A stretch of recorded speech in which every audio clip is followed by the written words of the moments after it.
નમસ્કાર દર્શક મિત્રો, @ગુજરાતમાં આપનું સ્વાગત છે। સૌરાષ્ટ્રની રાજનીતિમાં ક્યારેક એક ઘટના પૂરતી નથી હોતી। એક નામ, એક વિડીયો અને એક આરોપ અને આખું જ વાતાવરણ ગરમાઈ જાય છે। જો કે સૌરાષ્ટ્રમાં છેલ્લા 2-3 દિવસથી એક નામ સતત ચર્ચામાં છે, બગદાણા ધામ।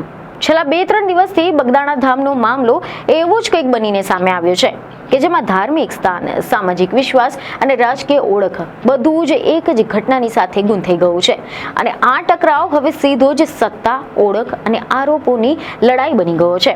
અને આ ઘટનાના કેન્દ્રમાં છે બગદાણાના સેવક પર થયેલો હુમલો અને ત્યારબાદ એક પછી એક વાયરલ થઈ રહેલા ઓડિયો અને વિડીયો।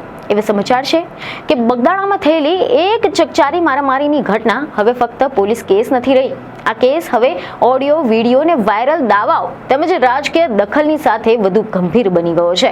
તો ચાલો શરૂઆતથી સમજીએ કે આખરે આ સમગ્ર ઘટના શું છે અને આ ઘટનામાં શું શું થઈ રહ્યું છે। તેવા સમાચાર સામે આવી રહ્યા છે કે આ ઘટનાની શરૂઆત થાય છે બગદાણામાં થયેલી એક ચકચારી મારામારીની ઘટનાથી કે જેમાં નવનીત બાલધિયા જે ઘટનામાં ગંભીર રીતે ઘાયલ થયા હતા તેમને સ્પષ્ટ આક્ષેપ કર્યો છે કે આ હુમલાની પાછળ માયાભાઈ આહિરના પુત્ર જયરાજ આહિરનો હાથ છે। જી હા, બગદાણા ખાતે સેવક નવનીત બાલધિયાને જાહેર રીતે મારવાની ઘટના સામે આવી હતી અને આ હુમલામાં નવનીત ગંભીર રીતે ઘાયલ થયા હતા। ઘટનાના વિડીયો અને ફોટો સામે આવ્યા હતા કે તરત જ સમગ્ર વિસ્તારમાં આક્રોશ ફેલાયો હતો। નવનીતે સીધો આક્ષેપ કર્યો છે કે આ હુમલાની પાછળ પ્રખ્યાત આગેવાન માયાભાઈ આહિરના પુત્ર જયરાજ આહિરનો હાથ સામેલ છે અને આ એક આરોપે આ મામલાને સંપૂર્ણ રીતે નવો વળાંક આપી દીધો। એવી ખબરો સામે આવી કે હુમલા બાદ પોલીસ પણ હરકતમાં આવી અને કુલ 8 જેટલા આરોપીઓની ધરપકડ કરવામાં આવી હતી। પોલીસે મામલાની ગંભીર ગણીને મહુવા ફાસ્ટ ટ્રેક કોર્ટમાં આરોપીઓને રજૂ કર્યા હતા કે જ્યાં પોલીસે કોર્ટ સમક્ષ દલીલ કરી હતી કે આ કેસમાં ડિજિટલ પુરાવાના મહત્વના છે, જેથી આરોપીઓના મોબાઈલ ફોન, કોલ ડિટેલ્સ અને વિડીયો, ઓડિયોની તપાસ જરૂરી છે। કોર્ટે 4 આરોપીઓના 2 દિવસના રિમાન્ડ મંજૂર કર્યા હતા, જ્યારે અન્ય 4 આરોપીઓને જિલ્લા જેલમાં મોકલી દેવામાં આવ્યા હતા।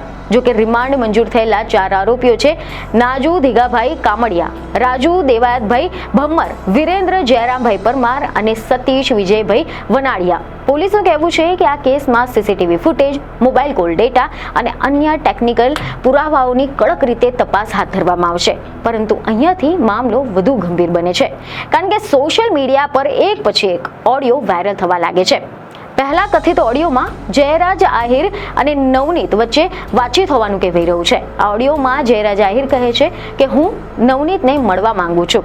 આ ઓડિયો સામે આવતા જ સવાલો ઊભા થયા કે શું હુમલા પહેલા કોઈ વાતચીત થઈ હતી અને પછી બીજો ઓડિયો વાયરલ થયો જેમાં નવનીત માયાભાઈ આહિરની વચ્ચે સંવાદ હોવાનું કહેવાય છે। જો કે હવે સુધીમાં ઓડિયો તો ચર્ચાનો વિષય બન્યો હતો, પરંતુ આ મામલો ત્યારે ફૂટ્યો જ્યારે એક કથિત વિડીયો પણ સોશિયલ મીડિયા પર વાયરલ થવા લાગ્યો અને આ કથિત વિડીયો માયાભાઈ આહિરના પુત્ર જયરાજ આહિરનો હોવાનું કહેવાય છે। આ કથિત વિડીયોમાં હુમલાના આરોપી રાજુ તેમજ જયરાજ આહિર સાથે જોવા મળે છે। વિડીયો સાથે એવો દાવો કરવામાં આવ્યો છે કે આ વિડીયો માયાભાઈ આહિરના ફાર્મ હાઉસનો છે અને નવનીતને મારવાના પહેલાનો છે। અહીંયા સ્પષ્ટ કરવું જરૂરી છે કે આ કથિત વિડીયોની સમયસીમા અંગે કોઈ પણ સત્તાવાર પુષ્ટિ નથી થઈ, જેથી ધી લોકસત્તા કે લોકસત્તા જનસત્તા પણ આ કથિત વાયરલ વિડીયોની પુષ્ટિ નથી કરતું। પરંતુ છતાં પણ આ વિડીયોએ રાજકીય માહોલ ગરમાવી નાખ્યો છે। એવી ખબરો સામે આવી છે કે નવનીતે પોતાના નિવેદનમાં વધુ ગંભીર દાવો કર્યો હતો। તેમણે કહ્યું કે હુમલો કરનાર આરોપીઓએ તેમને મારતો વિડીયો જયરાજ આહિરના કહેવાથી ઉતાર્યો હતો અને તે વિડીયો બતાવવા માટે બનાવવામાં આવ્યો હતો। આ નિવેદન બાદ આ કેસમાં સાજિશનો એંગલ પણ ઉમેરાઈ ગયો છે। આ બધાની વચ્ચે એક નવો વળાંક આવ્યો।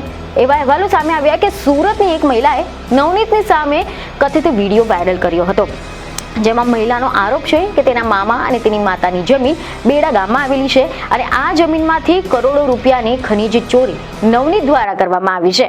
મહિલાએ વિડીયોમાં કહ્યું છે કે હું રાત્રિના સમયે ટ્રેક્ટર અને જેસીબી દ્વારા માટીની ચોરી કરવામાં આવતી હતી। મહિલાનો દાવો છે કે આ મામલો છેલ્લા 1.5 વર્ષથી દબાયેલો હતો. આની સાથે જ પાયલ વઘાસિયા નામની મહિલાને પણ ધમકી આપવામાં આવી હતી. આ કથિત વિડીયો સામે આવતા જ આ મામલો હવે 2 ભાગમાં વહેંચાઈ ગયો છે.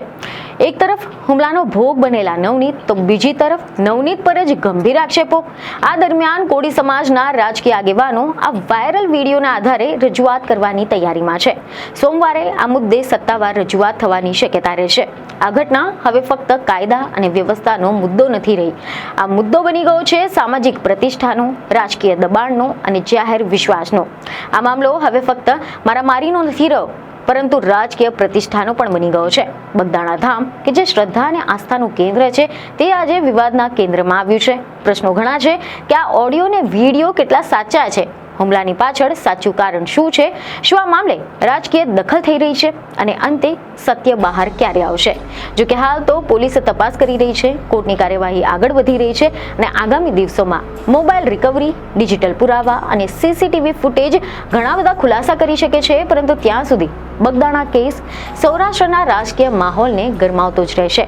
સત્ય ધીમે ધીમે બહાર આવશે, પરંતુ ત્યાં સુધી બગદાણા ધામનો આ મામલો સૌરાષ્ટ્રના રાજકીય માહોલને સળગાવતો રહેશે. બીજને ખબરો સાથે ફરી મળીશું. ધન્યવાદ.